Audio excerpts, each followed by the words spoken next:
तो भाई लोग, मार्वल वालों ने हमें दिवाली का गिफ्ट दे ही दिया और क्या बम फोड़ा है भाई। Ant Man and the Wasp, Quantumania, Shang Chi, Ms Marvel और बहुत सी चीजों से कनेक्टेड होने वाला है। इसमें इंटरस्टेलर का भी रेफरेंस दिया गया है। यहाँ हम क्वांटम रेल्म के साइंस के बारे में भी बात करेंगे। और अगर आप सोच रहे हैं कि इस मूवी में क्वांटम रेल्म में सिर्फ एक ही सिटी होने वाली है तो आप गलत हो मेरे दोस्त। इसमें बहुत सारे वर्ल्ड्स एग्जिस्ट करते हैं और सबसे इम्पोर्टेंट, जैसा सब सोच रहे हैं कि इसमें एक ही कैंग होने वाला है, मगर मैं बता दूं, मेरा मानना है कि इसमें टोटल 2 कैंग होंगे। सारी बातें बताऊंगा इसी वीडियो में, इसीलिए वीडियो को एंड तक जरूर देखिएगा। ट्रेलर के स्टार्टिंग में हम ये ब्रिज देखते हैं। ये ब्रिज सैन फ्रांसिस्को का गोल्डन ब्रिज है। तो मूवी का इनिशियल फेज सैन फ्रांसिस्को में टेक प्लेस करेगा और मूवी का बाकी का पार्ट क्वांटम रेल्म में। भाई बोलते हुए भी गूज बम्स आ रहे हैं। और हमने इसके ट्रेलर में जो म्यूजिक सुना है उसका नाम goodbye yellow brick road है, जिसे लिखा है बर्नी टॉपिन ने। मेरी प्रोनाउंसिएशन थोड़ी इधर उधर हो सकती है तो एडजस्ट कर लेना। इस गाने को टॉपिन ने एक ऐसे पर्सन को डिपिक्ट करते हुए लिखा है जो अपने सक्सेस से ही डैमेज्ड है, जो कि हम इस ट्रेलर में स्कॉट के साथ होता हुआ देख भी सकते हैं। जैसा कि हमने एंड गेम में देखा था कि लोग उसे पहचान नहीं रहे हैं, लेकिन अब लोग ये तो जानते हैं कि एंटमैन भी है, मगर वो कौन है ये ठीक से नहीं जानते। और अब स्कॉट को कुछ कुछ जगहों पर बहुत ज्यादा लाइमलाइट मिल रही है, मगर अब वो सक्सेसफुल है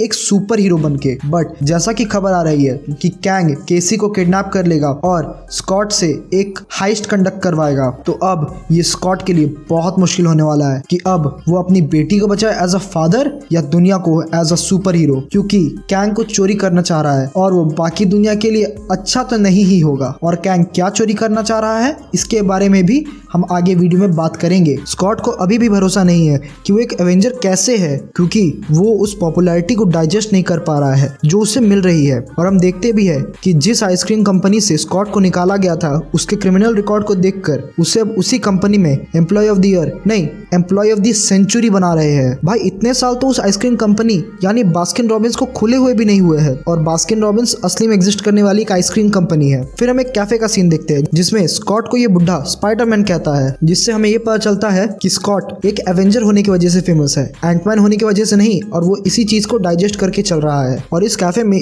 इस बुढ़े के पीछे जो मेनू लगा है उसमें सारे डिश सैन फ्रांसिस्को के मॉन्यूमेंट्स के नाम पर रखे गए हैं। फिर हमें देखने को मिलती है नई वाली केसी। इस मूवी में केसी का रोल कैथरीन न्यूटन प्ले कर रही है। भाई जो बोलो, मार्वल वाले केसी के लिए हमेशा सुंदर लड़कियों को ही कास्ट करते हैं, क्योंकि आधे लौंडे तो इसी की वजह से मूवी देख लेंगे। ठरकी मार्वल। हमें यह भी पता चलता है कि केसी हैंक पिम और उसके फैमिली के साथ रहकर उनसे बहुत कुछ सीख चुकी है और उसने एक डिवाइस बनाया है जो कि क्वांटम रेल्म से कम्युनिकेट करने में मदद करेगा। लेकिन ये बात जैसे ही जैनेट वैन डाइन को पता चलती है, वो इसे बंद करने को बोलती है और तब तक बहुत देर हो चुकी होती है और ये सब लोग क्वांटम रेल्म में खींचे चले जाते हैं। या यूं कहूं कि कैंग ने किसी तरीके से इनके डिवाइस के वजह से इन्हें अंदर खींच लिया। और इनके क्वांटम रेल्म के अंदर जाने वाले सीक्वेंस पर ध्यान देना ये स्टोरी के बारे में बहुत कुछ रिवील करती है, जहां जैनेट और हैंक पिम एक साथ अंदर जाते हैं और होप उनसे अलग हो जाती है। और केसी को अंदर जाता हुआ देख स्कॉट भी अपना हाथ छोड़ देता है और क्वांटम रेल्म के अंदर चला जाता है। और इसके अगले सीन में हम क्वांटम रेल्म को देखते हैं जिसमें ये 4 शूटिंग स्टार टाइप चीज भी दिखती है, जिसमें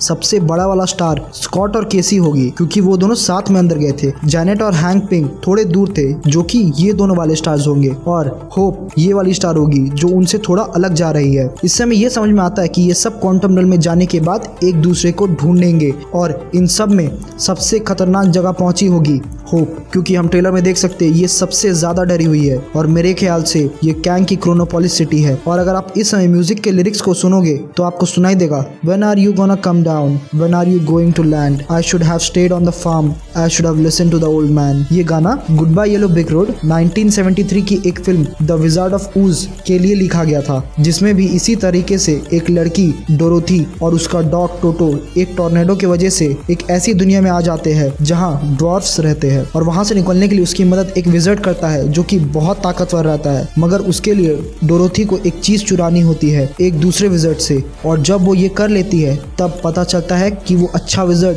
कोई ताकतवर नहीं है और वो भी यहाँ इसी दुनिया में उतना ही फंसा हुआ है जितना कि डोरोथी। और यही सिमिलर स्टोरी हमें क्वांटमेनिया में भी दिखाई जा रही है, जहाँ कैंग दिखा तो रहा है स्कॉट को कि वो ताकतवर है और उससे बाहर निकलने में मदद कर सकता है, मगर वो खुद क्वांटम रेल्म में फंसा हुआ है। I should have stayed on the farm, I should have listened to my old man Interstellar के कूपर की उस सिचुएशन को रेफर करती है जब वो ब्लैक होल में गिरता है और उसे रियलाइज होता है कि उसे घर से कभी निकलना ही नहीं चाहिए था, क्योंकि उसे पता है अब वो घर अपने टाइम में वापस नहीं जा पाएगा।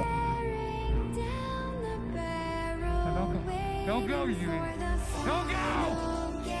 और यहाँ सेम सिचुएशन हो सकती है स्कॉट की, और खबर तो ये आ रही है कि स्कॉट शायद इस मूवी में मर जाएगा और उसके बाद केसी सुपर हीरो बनकर स्कॉट के बदले दुनिया को बचाएगी। और वैसे भी मार्वल यंग एवेंजर्स को सेटअप कर ही रहे हैं, मगर उम्मीद ये भी है कि स्कॉट नहीं मरेगा, मगर ऐसा हो सकता है कि वो कैंग को गलती से आज़ाद कर दे, जिसके रिपरकशंस हमें Avengers end the Kang dynasty में देखने को मिले। और भाई इन लोगों ने कितनी खूबसूरती से क्वांटम रेल्म को दिखाया है, मतलब मज़ा आ गया। और हम इस शॉट में एक ब्लैक होल टाइप चीज़ भी देख सकते हैं जो पैसेज होगा क्वांटम रेल्म का डिफरेंट पॉइंट ऑफ टाइम से। और एक बात याद रखना कि क्वांटम रेल्म में टाइम का कॉन्सेप्ट एग्जिस्ट नहीं करता, क्योंकि जैसे कि हमने एंड गेम में देखा था कि हमारे एवेंजर्स क्वांटम रेल्म के थ्रू टाइम में पीछे गए थे, तो इसका मतलब सारे मल्टीवर्स और टाइमलाइंस को क्वांटम रेल्म ही आपस में कनेक्ट करती है। क्वांटम रेल्म एक पैसेज है डिफरेंट टाइमलाइंस और मल्टीवर्स का। ये सब सुन के कितना फैसिनेटिंग लगता है ना। और अगर आप इस टनल को ध्यान से देखोगे तो ये बिल्कुल उस डेविल्स एनस और बाकी सारे पैसेजेस की तरह ही लगता है जो हमने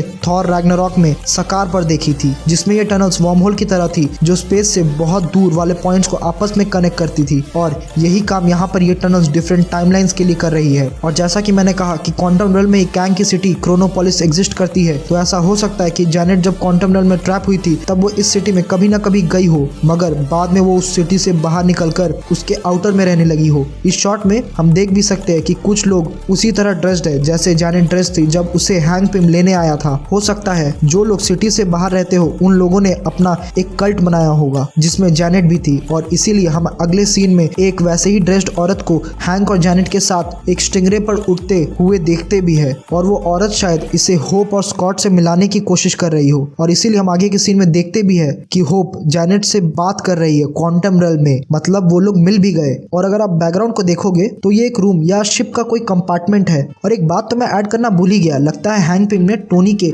नैनोटेक से इम्प्रेस होकर अपने सूट में भी शायद उसे यूज किया है, इसीलिए हमें स्कॉट के सूट का डिजाइन भी बदला हुआ दिखता है। और जब स्कॉट क्वांटम रेल्म में गिर रहा होता है तब उसके पास अपना सूट नहीं होता, मगर जब वो क्वांटम रेल्म में होता है तब उसके पास अपना सूट होता है, और साथ ही होप और केसी के पास भी अपना सूट होता है। या तो हैंक पिम ने नैनोटेक को इस्तेमाल किया होगा या फिर उसने पहले से ही अपने सूट को अपने पास छोटा करके रखा हुआ था। और फिर जैनेट बताती है कि उसने एक बात बाकी सबसे छुपाई हुई है। ऑब्वियसली जहां तक मुझे लगता है वो कैंग की बात तो कर ही रही है, मगर उसने ये बात भी किसी को नहीं बताई। क्वांटम रेल्म में बहुत सारे वर्ल्ड्स हैं जो एक दूसरे से बहुत अलग है और सब में टाइम अलग तरीके से बीतता है। एंड गेम में स्कॉट के लिए 5 साल 5 घंटे के बराबर था क्वांटम रेल्म में, मगर जब हैंक पिम जैनेट को लेने आता है तब वो थोड़ा एज कर चुकी थी, विच एक्सप्लेन्स कि क्वांटम रेल्म में टाइम हर जगह अलग तरीके से काम करता है। और डिफरेंट वर्ल्ड्स की बात जैनेट ने एंटमैन ऑन द वास्प के एक डिलीटेड सीन में भी की थी। There's so much we didn't know about this place, Henry. Worlds upon worlds, entire civilizations, far more than we ever theorized. और क्वांटम रेल्म के डिफरेंट वर्ल्ड्स वाली theory भी कंफर्म हो जाती है व्हाट इफ के उस एपिसोड से, जिसमें जैनेट क्वांटम रेल्म के एक ऐसे वर्ल्ड में पहुंचती है जहां ज़ॉम्बी वायरस था जिसने जैनेट को भी इन्फेक्ट कर दिया, और फिर पूरे अर्थ को। मतलब एमसीयू के क्वांटम रेल्म में एक ऐसा यूनिवर्स या यूं कहूं एक ऐसा वर्ल्ड भी एग्जिस्ट करता है जहां सारे लोग ज़ॉम्बी इन्फेक्टेड है। और फिर ट्रेलर में हम आगे के सीन में हम कैंग को देखते हैं जो कि एक पावर सोर्स से किसी मशीन को चालू कर रहा है, और फिर हमें दिखाई जाती है क्रोनोपोलिस सिटी। ये सिटी सच में बहुत सुंदर लग रही है, और इस सिटी में हम कुछ रिंग को भी घूमता हुआ देख सकते हैं जिसमें कुछ लिखा हुआ है जो बिल्कुल शैंग-ची के 10 रिंग से मैच करती है, और साथ ही मिस मार्वल के बैंगल से भी। और इसका मतलब ऐसा भी हो सकता है कि 10 रिंग्स और वो बैंगल्स दोनों क्वांटम रेल्म से पावर डिराइव करती हो। और फिर एक सीन ऐसा दिखाया जाता है जिसमें मल्टीपल एंटमैन को एक साथ एक ही फ्रेम में देखते हैं, जिसमें कैंग शायद अपनी पावर को एंटमैन को डेमोन्स्ट्रेट कर रहा है और वो उससे डरा रहा है, और उसकी बेटी को अपने कब्जे में लेकर एंटमैन से एक हाइस्ट करवाना चाहता है, और वो उससे कहता है कि वो अगर घर वापस जाना चाहता है तो वो उसकी मदद करेगा। और जैसा कि हमें पता है कि टीवीए भी क्वांटम रेल्म में एग्जिस्ट करती है, तो हो सकता है कि जब टीवीए वाले इस वाले कैंग को प्रून करने वाले होंगे तो